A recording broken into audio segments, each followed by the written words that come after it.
যে ডিসিআরসি তৈরি হয়েছে সেখানে ভোট কর্মীদের খুব বিক্ষোভ দেখা যাচ্ছে। একই ভোট কর্মীকে একই দিনে একাধিক ডিউটি দেওয়া হয়েছে বলে অভিযোগ করা হচ্ছে। নূর আলম আমাদের প্রতিনিধি আমাদের সঙ্গে রয়েছে।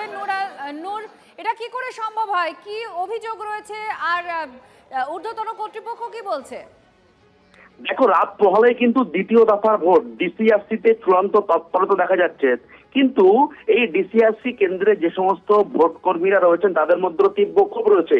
বসিরহাট মহকুমার ভারত বাংলাদেশ সীমান্তবর্তী হিঙ্গলগঞ্জ বিধানসভা কেন্দ্রের হিঙ্গলগঞ্জ আইটিআই কলেজ থেকে ভোট কর্মীরা ইভিএম, ভিভিপ্যাট বা অন্যান্য সামগ্রী নিয়ে তারা বিভিন্ন ভোট কেন্দ্রে রওনা দিচ্ছেন। তবুও তাদের মধ্যে যে ক্ষোভ সৃষ্টি হয়েছে, তাদের দাবি বা তাদের অভিযোগ যে তাদের যে পাওনা টাকা এখনো পর্যন্ত সেই টাকা পাওয়া যায়নি।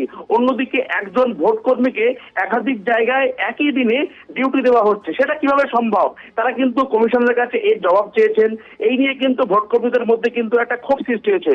অন্যদিকে বসিরহাট যে মহকুমার হিঙ্গলগঞ্জ হলো ভারত বাংলাদেশ সীমান্তবর্তী, যার ভৌগোলিক অবস্থান কিন্তু অনেকটা নদীপথ। যাতায়াত ব্যবস্থা, অর্থাৎ তাদের পাওনা টাকা না পাওয়া, একজন ব্যক্তিকে একাধিক জায়গায় ডিউটি, বিভিন্ন বিষয় নিয়ে কিন্তু ভোট কর্মীদের মধ্যে কিন্তু দ্বিতীয় দফা ভোটের আগে কিন্তু একটা ক্ষোভ রয়েছে। ধন্যবাদ।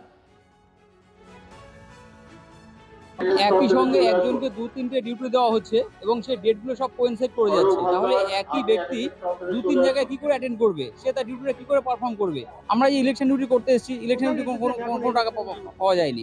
আমার ডিউটি হিঙ্গলগঞ্জে আছে, ওইদিকে আবার দমদমে ডিউটি আছে। একটি লোকও আছে কিনা আমরা জানা নেই যারা এখানে পয়সা পেয়ে সঠিকভাবে ডিউটি করতে যাচ্ছে।